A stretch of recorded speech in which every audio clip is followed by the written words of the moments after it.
As we speak, Vladimir Putin and Donald Trump are on the phone trying to see if there's any way they can bring this war in the Russia-Ukraine to an end, or at least get a ceasefire in place so that negotiations to bring it to a complete and total end can be reached. Now, whether they can succeed or not is very much open in the air, as there's a lot of conflicting and competing information that's coming out and a lot of competing and conflicting interests in this. And so we're going to see how this is going to work out. And to try and make sense of what is happening around this, we have Colonel Doug Macgregor, CEO of Our Country, Our Choice, highly decorated combat veteran and longtime friend of the show. Doug, welcome back. Yeah, happy to be back. I don't know that I can make sense of all of it, but we'll give it a try. Well, I mean, that may be asking more than any man can produce right now, but you have better chance than most at being to do that because of your expansive knowledge and historical knowledge as well. Well, I want to start off with just, the concept here. One of the things that's being floated around on the news this morning as the call was being readied for is that Putin may say, hey, I want a complete and total stop of all aid going in as a precondition to even have a ceasefire. What do you make of that? Well, I think it's totally reasonable, and it's something which I thought President Trump understood. So I was one of those who was surprised when he restarted the aid. I think he needs to cut it off as soon as possible. And that's a clear and unambiguous signal to everyone that we want this war to end. As long as we continue to supply cash and weapons, the war will continue. And so what do you make about the pushback that gets from many quarters, both in the United States and certainly in Europe, that they were very relieved when Trump did it and actually said, oh, well, him unilaterally cutting that off, all that's doing is just being a sop to Putin himself. Well, I thought we were interested in ending the killing. That's what President Trump said. We know that somewhere between 1.2 and 1.5 million Ukrainian soldiers have been killed, and they continue to be killed right now. This is incomprehensible to most of us. I mean, these are World War I scale losses over a 3-year period. So the point is, we want this to end. How do we end it? We end it by ceasing all sustainment and support. At the same time, the Russians are in a position now where they can do practically whatever they want. They've won this conflict. That's not the issue. The bigger issue, of course, looming in the background is this Zelensky government and his regime. Why would the Russians sit down and take them seriously? He's not truly legitimate. There's been no discussion at all of an attempt to hold elections as a result of any ceasefire. And one would think that we would want to see a new government in Kiev, freely elected on the other side of the Dnieper before we go anywhere else. But I just don't understand what the thinking is. The notion that by restoring aid, we have a bargaining chip is simply nonsense. We have no chips. President Trump said to Zelensky, you have no cards. Well, we have no cards in this game. Who are we kidding? And the supposition that once again Russia can be bullied or threatened or intimidated is grossly mistaken. I thought we were trying to normalize relations with Moscow, so I haven't figured out what's happening. That was some of the claim, actually, that was made again this morning by some in the senior Trump administration, that Trump is already looking beyond the war. And that's one of the things he wants to talk about on the phone, is to talk about not just resolving the war here, getting a ceasefire, but what's going to happen on the other side of that. Certainly that would be positive. But you mentioned something there just now that there's many who have a different view on this, that they have a different view of Russia on this. One of them is a former colleague of ours, former national security advisor to President Trump in his first term, H.R. McMaster, who thinks that Russia is on the ropes. In many ways, Vladimir Putin is in the position in 2025 that Iran was in a decade ago in 2015. And what Iran got Barack Obama to do is pull them up off the mat. And I think what Putin's hoping is that President Trump will do the same thing to him with the deal that throws the Ukrainians under the bus and that helps Russia, escape, the very difficult, the weak position Russia's in. I don't think President Trump will do it, but you see, this is really what he's trying to achieve. It's pretty transparent. Okay, so first of all, what about the analogy of Iran and Russia as a similar situation? I don't know. This is absurd. I mean, the Iran business is straight from the Israel lobby. Uh, Iran was not on the verge of collapse. This kind of business has been going on for years. This is back to Russia is too weak to fight and can't do anything. This is almost unworthy of any particular comment. We have a lot of people in the United States, not in the broader population per se, but certainly in the class of diplomats, bureaucrats, and senior military officers who very much want to see this sort of Cold War mentality persist indefinitely. And so you get this argument over and over and over again. The problem for us at this point has nothing to do with anything he's mentioned. It's how do we restore some measure of confidence in what we are going to do? We've lied so frequently and taken such measures against the Russians. One wonders why Putin even bothers to pick up the phone and talk to us. So I would just forget all of that. It's irrelevant to what's happening today.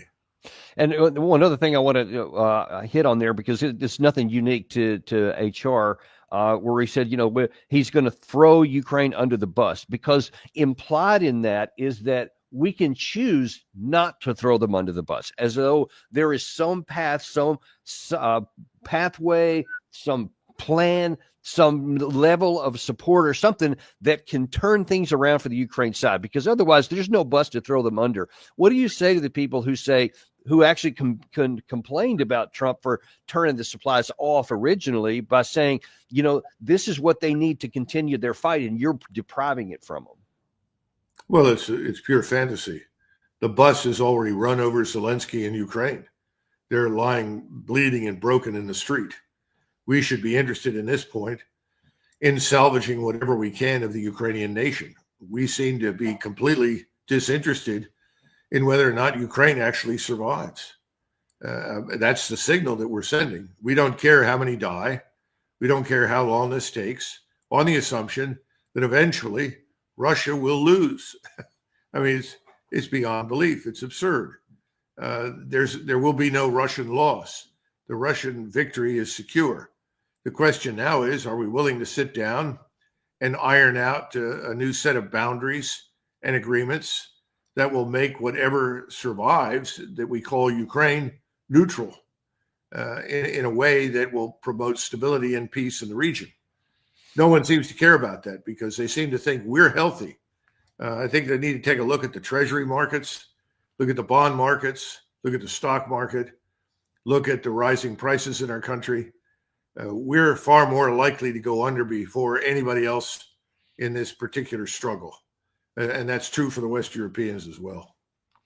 And one of the other things that he said here that I do want to highlight, because this is something I hear all over, especially Europe, and quite a bit in recent days, but it's something that's been persisting for quite a long time. And that is this presumption that if Putin wins here, he's coming for West next.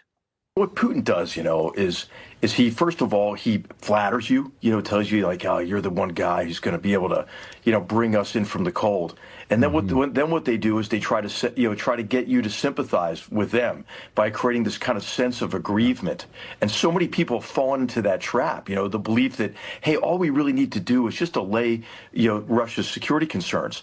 But what they miss is that, hey, Vladimir Putin has aspirations that go far beyond anything that's in relation to what we do. And multiple presidents have fallen for this, and President Trump won't fall for it, I don't think. But, there's a long track record, of not only U.S. but European leaders who have fallen for, Vladimir Putin's subterfuge. So, set aside whether people lie, everybody says whatever they want to get their side here. But do you see any evidence at all that Russia, if they take up to the Dnieper River, for example, that then all of a sudden that's going to use as a launch pad, or maybe in 3 to 5 years that they'll continue on and attack into NATO? There's no evidence for his allegation at all. John Mearsheimer has made that point. Jeffrey Sachs has made that point. Everybody knows that's a lie, but that's part of the neocon argument. The neocon argument is always the same. It's 1936, it's 1938. Danger is imminent, and we all have to unite against the danger, and the danger is always the same. Some figure that they compare to Hitler. None of this makes any sense. It has no bearing whatsoever on the modern world. Russia is not interested in wasting any more time, money, and resources on this war than I think anybody else is. And the notion that they want to invade Western Europe and control it, I mean, that's just absurd. Doesn't make any sense. There's no evidence for any of that. But evidence-free statements like that are very common in Washington, D.C. If you have no facts to justify your position, you make things up. And this is the ultimate fairy tale.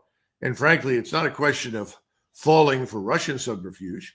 It's a question of how many more times does the American public and its allies fall for this false narrative that we have to intervene somewhere, we have to remove someone somewhere and establish some new glistening liberal democracy that never shows up. And then we'll have peace and liberty and prosperity. It's a bunch of nonsense. I don't think anybody should pay attention to it, but got to look at where these people came from. How did they get where they are? They got where they are by embracing a narrative that was false, but promised that that narrative would advance them personally, both in material terms or promotion, in every sense of the word. So you've got a lot of people that have a lot at stake because they've made a living and expanded their horizons financially and in material terms by embracing false narratives. That's where we are. And, you know, the idea that he also mentioned in there that all somebody has to do is just butter up Trump and say a bunch of nice stuff. I'm not sure that Trump is quite that easy to manipulate. Obviously, he does like a lot of people to say nice things about him. That's self-evident.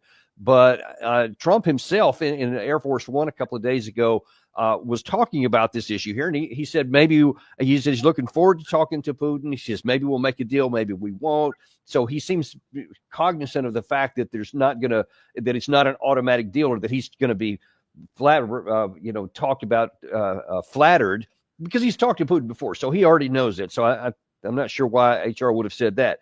But then Trump did in Air Force One added this comment. Well, I think we'll be talking about land.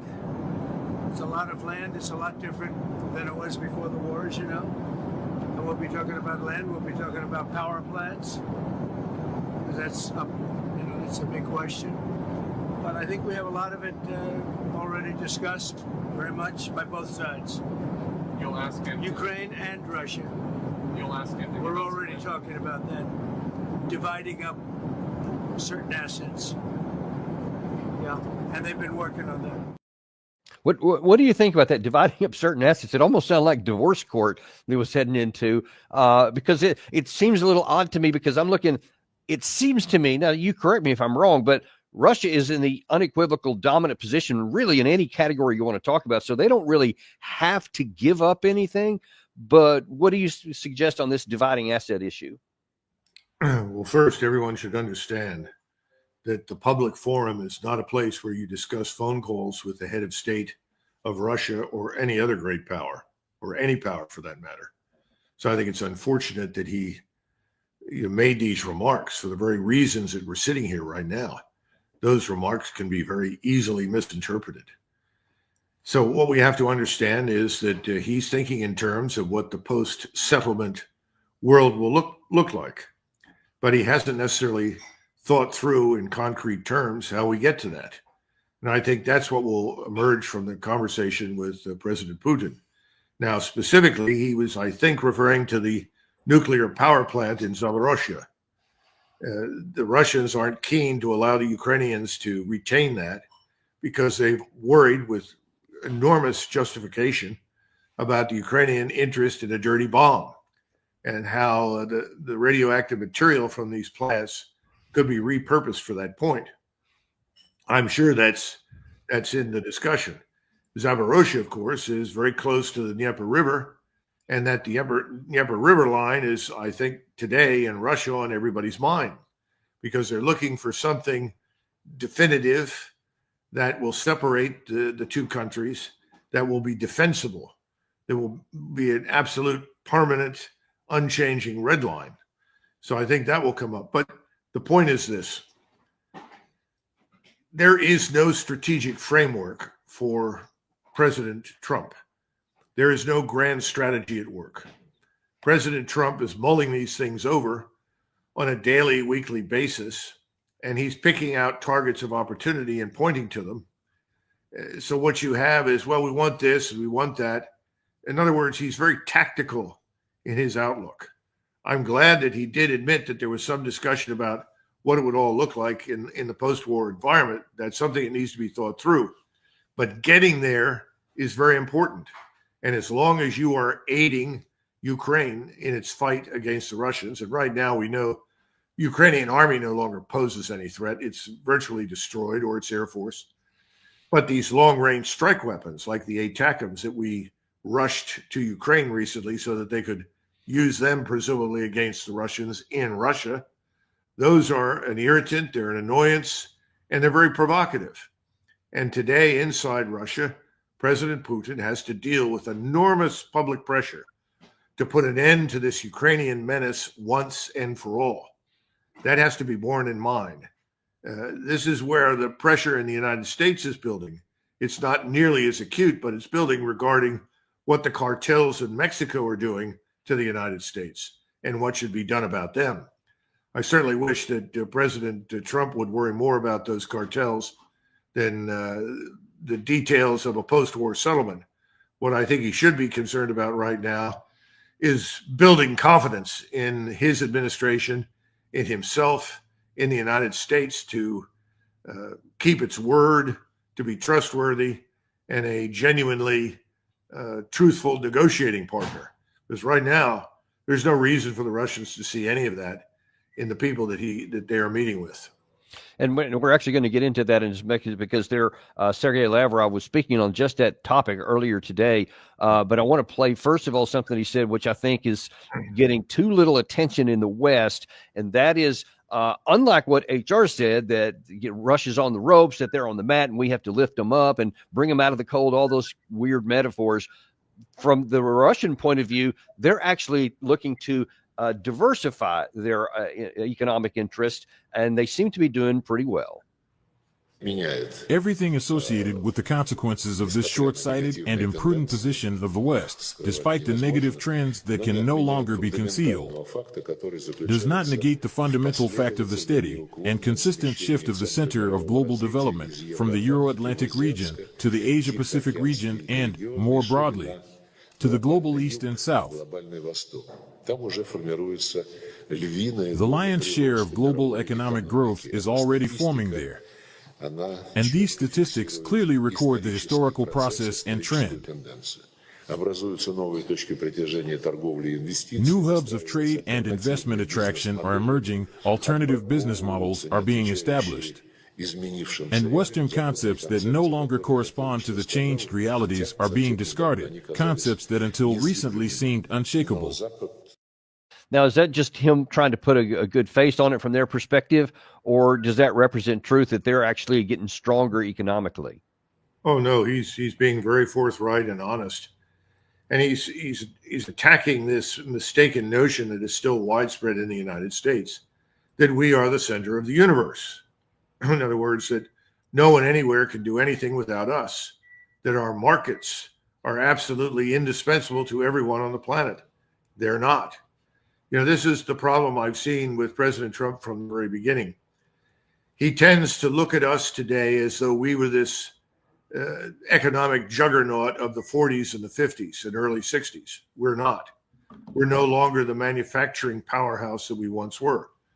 Now, I'm very supportive of all of his attempts to try and restore that, rebuild that, and chart a path in that direction. But that's not really what we're doing right now. What we're doing is we're pretending that we are indispensable, that our will is unshakable, and that whatever we demand has to be met. That's simply no longer true. This is the foundation for BRICS. All of these countries are tired of being bullied by us. I mean, how many countries do we have under sanction right now? Somewhere in the neighborhood of 35, 36, I think.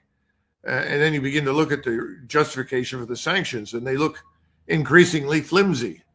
But the Congress has happily participated in this, as have several presidential administrations. This gives us a sense of importance and power. It's a process mortgaged to our national vanity. It needs to go away. Sanctions are acts of war for all intents and purposes. And in that sense, we have made economic war on anybody we didn't like or who did not agree with us. This has got to stop because our economy is now very vulnerable and very fragile.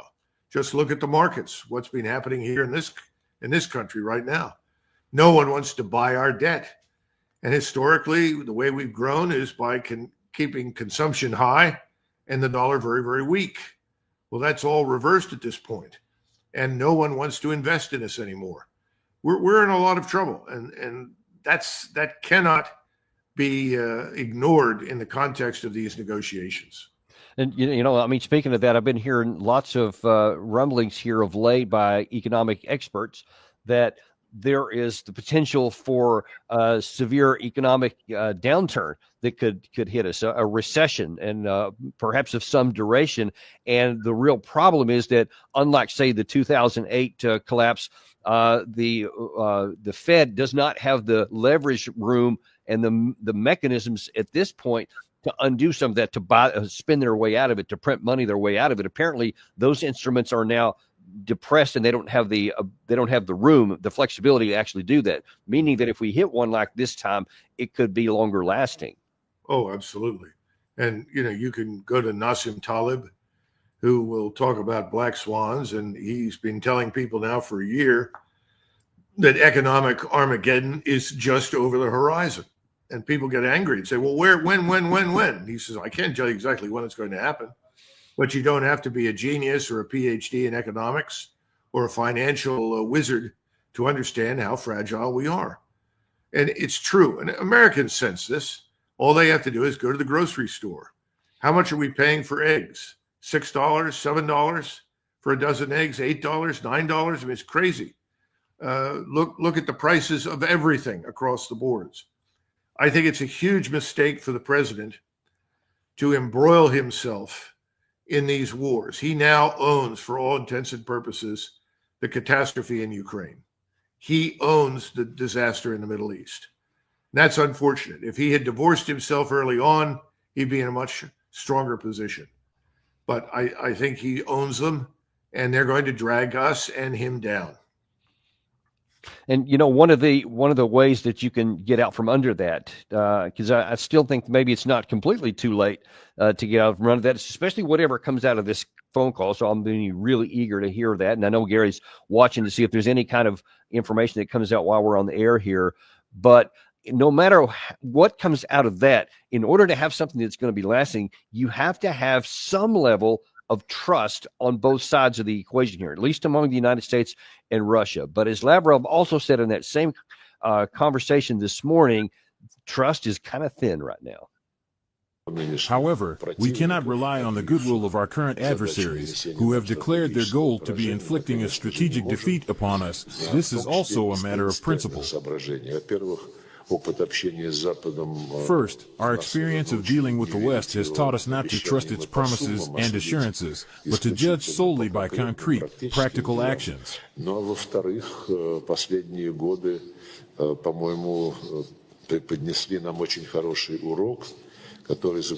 Second, the past years have provided us with a valuable lesson. We can no longer allow a situation where key sectors of our economy, finance, and technology depend on the whims of Western suppliers.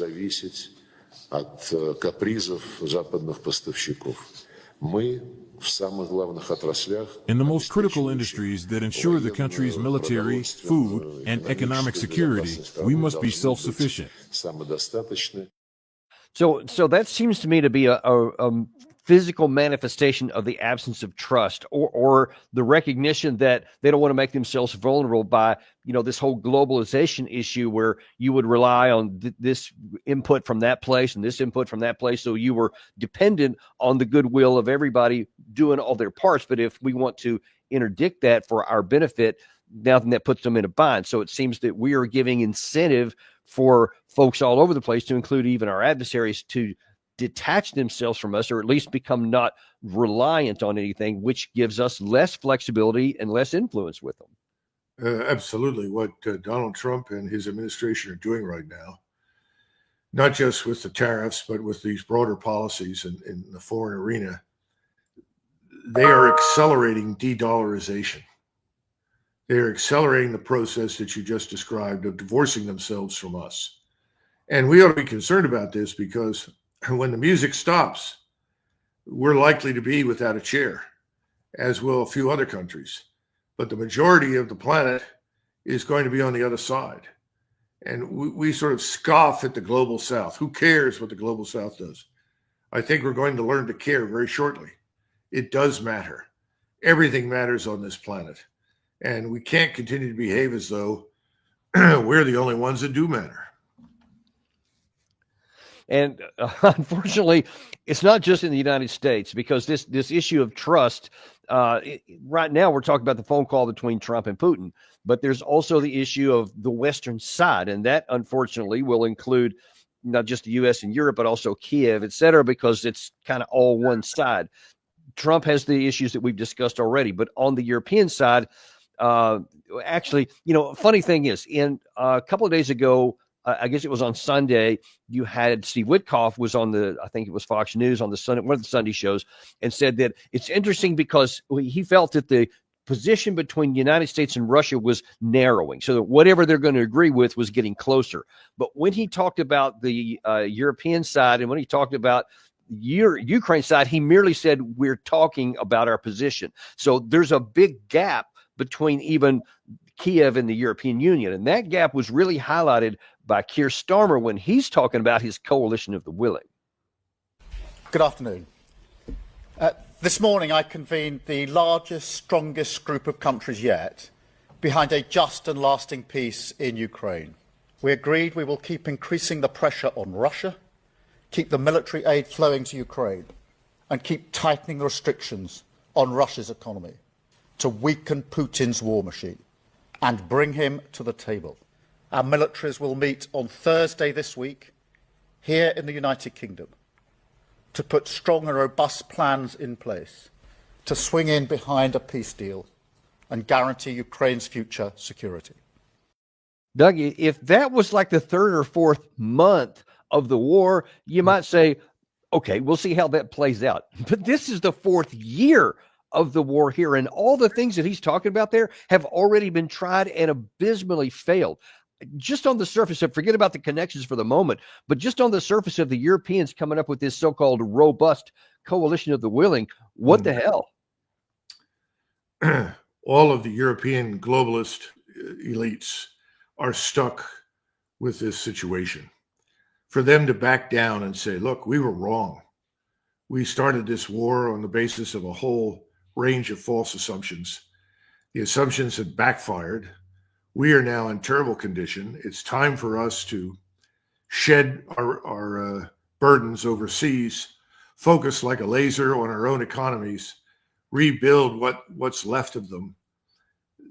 That's something they cannot do. If they do that, that's an admission of abysmal failure. And we know people don't do that. And so the Titanic, which they are riding, is on its way to the bottom. They're no longer on the surface. They're all standing on the bridge, headed down. And it's only a matter of time until it hits the bottom and crashes. The problem is the populations of Europe will pay the price for this in a big way. That's already begun in Germany, and it's going to continue elsewhere. I think you're going to see a real upheaval in Europe on a scale of, say, 1848 and 1789. There's going to be a tremendous change coming in Europe, and much of it will not be attractive. Some of it will be quite ugly, but it has to happen because the elites have betrayed the interests of their own people on a grand scale.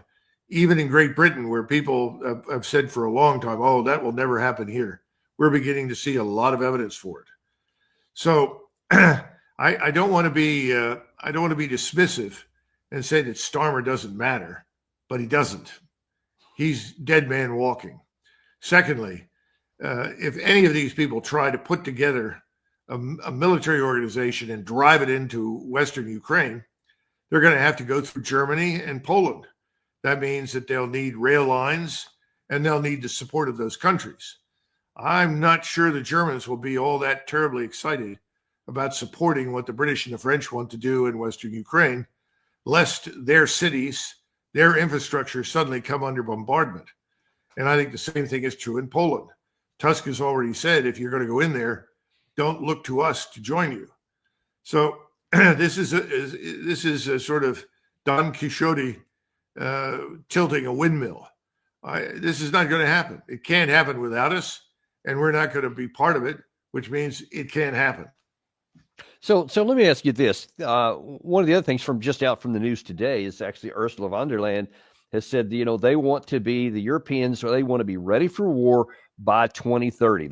They're on this rearm Europe binge right now, where they're going to allegedly add $800 billion over the next 5 years, and they want to have this combat ready force.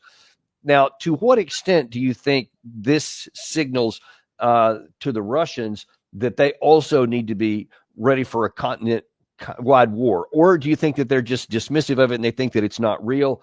What impact does this have on Russia? Because no one in the West seems to want to pay attention to the other half of this equation to get the war over, other than the dismissive stuff like H.R. McMaster at the beginning here. Well, the Russians are nothing if not prudent.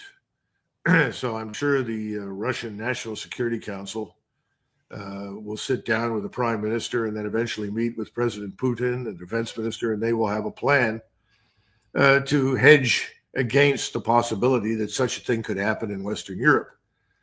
But the probability that you're going to get the unity of effort under a unified military command structure that all of that demands is very low. And that's been the problem in Europe since the end of the Second World War. We have provided that command structure. We've provided the unity of effort in the sense that they would join us if we did something. Well, they've grown tired of it because they've been burned as a result. Burned in the Balkans, burned in Afghanistan, burned in Saudi Arabia, Libya, burned in Iraq. I don't think they're very anxious to do that anymore. So now we have them talking about doing things on their own. Well, that's going to take a lot longer than 10 years. There's much more involved than simply spending on defense. So I just have difficulty taking all this too seriously. But the Russians, of course, as I said, will take prudent measures. But they're not especially worried. They've demonstrated their military prowess in Ukraine. They have otherwise secure borders. Eurasia is silent. It's quiet. Central Asia is under control. Things are developing positively there. So I don't think either Russia or China are particularly impressed with this. And so what do you believe is going to happen with the European movement in this action right now? Because you have Turkey doesn't seem to be very excited about even the possibility of fighting with Russia. Certainly Hungary and Slovakia are not.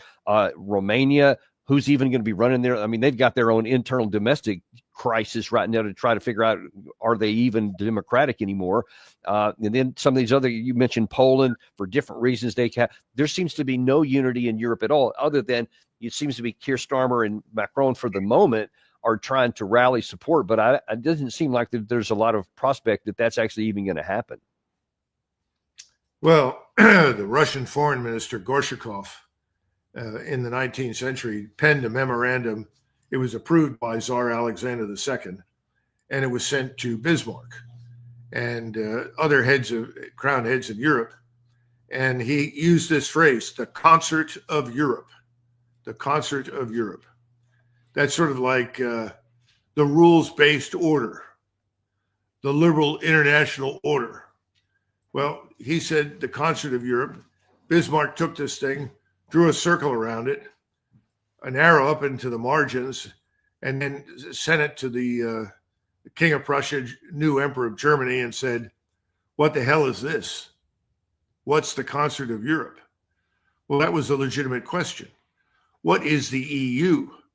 I think it's a loose collection of states, most of whom do not want to be ruled by Brussels, all of whom want to be sovereign, and are tired of being bullied and pushed around and adhering to regulations that are antithetical to their interests, especially if you're an Italian, a Spaniard, a Frenchman. I think this is all nonsense. NATO is DOA, dead on arrival. It's going nowhere fast. Why? Because it's proven to be entirely ineffective. You know, we didn't fight a real war from our standpoint. We fought a proxy war. We used other people's troops, but that was a NATO war led by us. It failed miserably. So I think what you're going to see in the future in Europe are various blocks of countries that build their own security arrangements, their own security zones. You'll have the Scandinavians, perhaps the Baltic states, Germany. You may have the Netherlands. It's hard to tell. The Norwegians may want something different from the rest of Scandinavia because they're more comfortable being close to us and the British, along with Iceland and Canada. Who knows? And if you live in Southern Europe, I mean, all the time that I was in uniform and I served at high levels in NATO, the French, the Spaniards, the Italians, and to a lesser extent the Greeks would all point to North Africa and the Middle East and say, that's where the problem is. It's not in Russia. Why do we continue to obsess over Russia? The Russians aren't coming, you know? You've seen that crazy movie that came out in the 60s. Yeah. The Russians are coming, the Russians are coming, they're not coming, all right? That's what the Washington elite doesn't want to admit. That world doesn't exist anymore. We got to get out of it. And all the sane people in most of the world, in Northeast Asia, in Europe, I think in much of Africa and Latin America, all understand the irrationality of waging high-end conventional conflict against each other. I don't think they have a problem figuring out that is antithetical to their interests. The problem is here with us, and this obsession with power that you can project to use, impose, and bully your opponents. This has got to stop. Yeah. And when it stops, there will be no massive invasion of the United States or North America by Chinese or Russians. Forget it. They're not coming.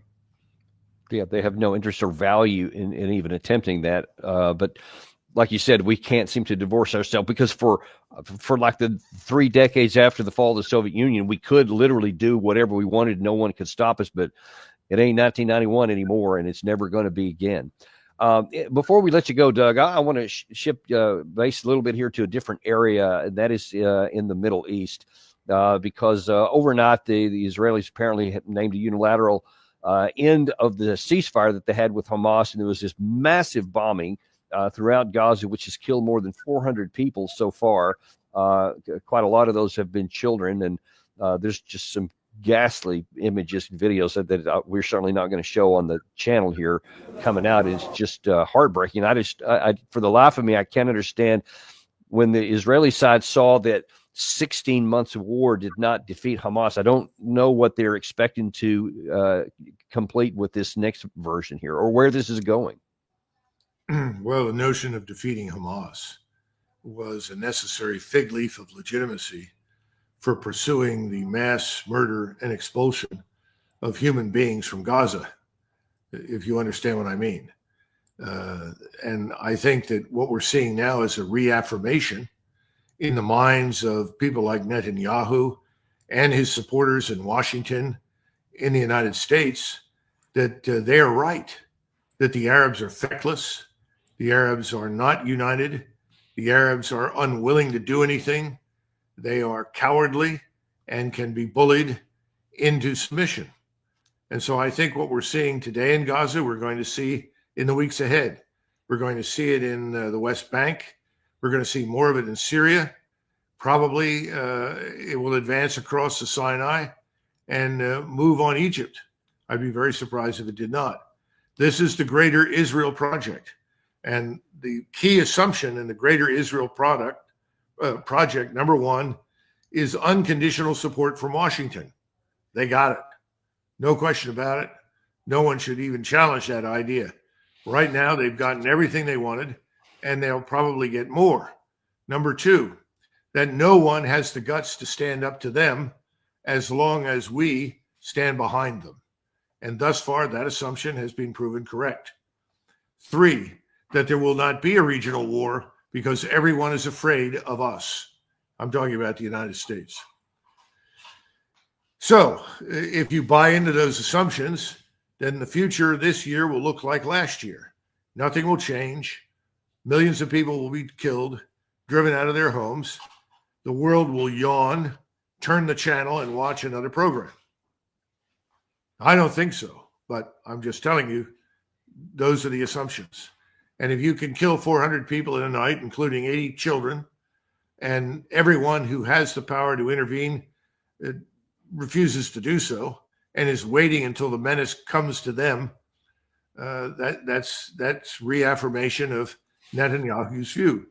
There's a very famous play. It was written after the Second World War by a Swiss playwright. And it was called Die Brandstifter, which means the arsonists. And it's all about a man who is living in a neighborhood, and each morning he wakes up, he looks around, and a house has caught fire. And these houses are catching fire in different places. And then suddenly somebody comes to his house and says, would you mind if I stored some things in your cellar? I'll be happy to pay you, for the storage. And they say, yeah, sure, absolutely. And this man starts rolling in giant barrels. And these barrels increase from day to day. And the man goes around and says, well, how did this happen? Nobody knows precisely how these fires started. And he says, well, isn't somebody going to do something about it? Why don't the police do something? Why don't the firemen do something? Nothing happens. And so finally he wakes up and discovers that his house is on fire and the barrels were full of, lots and lots of gasoline. My point is that's the Middle East right now. Whether you're a Turk, a Persian, a Kurd, an Arab, it doesn't make any difference. You are targeted right now. You are in line for either annihilation or subjugation in some fashion. Well, and toward that end, what do you think the concern is that because Israel continues to make pretty bellicose statements about Iran and that they're behind all this, and obviously we just fired on the Houthis a couple of days ago, actually several strikes in a row. They've allegedly tried to shoot our vessels. One of the things that worries me in terms of escalation is if any of those drones or missiles from the Houthis actually gets through and actually strikes one of the warships, it seems to me that it'll be almost immediate claim that, well, it was only Iran, so then they're going to try and draw us into a war with Iran. How do you see that threat? Well, I think it's real. And I think the whole purpose is to bring on the war with Iran. This is the final settlement. Go back to those news conferences when you looked at the Israeli cabinet sitting in their conference room with all the key members of the cabinet surrounding the table. And Mr. Netanyahu, this is just before Christmas, and then subsequently on a couple of occasions. And he said, look at the fronts. We have a front here, a front here, a front here. So we have 5 fronts. No. We have 7 fronts. We are going to settle all of these. This is the final conflict. We will end all of these fronts before we're through. Well, I think they're on their way. That's what they want to do. They believe that, and they see no evidence that anyone is going to step in and stop them. Because everyone in the Middle East is waiting for the direct assault to justify responding. And that means you sit in Iran and you wait, presumably, until everybody else is dead. And then when they attack you, you attack. I don't know. I don't think so. I think we're very close to moving over that threshold to the point where everyone in the region rises up and says enough is enough. And that also includes the Russians, more distantly the Chinese, who are equally interested in avoiding war and are counseling people to exercise restraint. But at some point, they too realize restraint no longer makes sense and can't work. I just don't know if that's tomorrow or next week, but it's coming and we're close. Well, Doug, let me ask you this question. I mean, aside from if that does or doesn't happen, that's almost a separate issue, and who knows the answer to that right now. But militarily speaking, do you see, even let's say, take the morality out of it, take the emotions out of it, just looking at military capacity, even if the U.S. continues to give them whatever they ask for, does Israel have the capacity to win a 7-front war? And by win, I mean subjugating, militarily defeat all those 7 opponents. They do if we support them. You're talking about exclusive reliance on air and missile power. There are no mass armies on the Israeli or American side that are going to disembark somewhere in the region and march into Iran or into other interiors. We're talking about the ability to strike with impunity from the air or from the sea with missiles. That's all. Now, we haven't yet found out just how effective Russian air defenses can be yet. We've seen some evidence for it in Ukraine, but we haven't seen it in the region yet. I think that's coming, particularly when you go up against Iran. And that's the real question. If you can't protect yourself from air and missile attack, what do you do? And for most of the Arab states, they can't really protect themselves from air and missile attack. They haven't put money into it. Their money has gone into develop and build infrastructure at home, to feed populations and so forth. Well, I guess we'll have to leave it there for the time being and just watch how this develops. It's hard for me to see any good thing coming out of this. I don't see a path. I mean, at least in the Russia-Ukraine war, we're trying to get to the end state here, but this one just seems like it just after a pause, it's just now breathed life into it. It seems to be moving on in the direction, which certainly not anything that we're good for. But we really appreciate you coming on today, Doug, and giving us the illumination of it. Whether it's something that's good or not, we need to know the truth, and we need to know where this is headed. And we really appreciate you coming on today. Sure, thank you, Dan. And thank you guys very much too. Also, to let you know, coming up this afternoon at I think 2:30, we have a first time on our show, Elizaveta Igorevna, hope I didn't mispronounce that, who's a Russian war correspondent who's been in the Kursk region and is going to give us a firsthand account of what's been going on there. We've been showing you a lot of things have been happening that's been where basically the Ukraine side has been almost completely driven out of their territory. We're trying to figure out what's next. We're going to get someone who's live on the ground in that part of Russia to tell us this afternoon. Don't miss that. We'll see you at 2:30 today on Daniel Davis Deep Dive.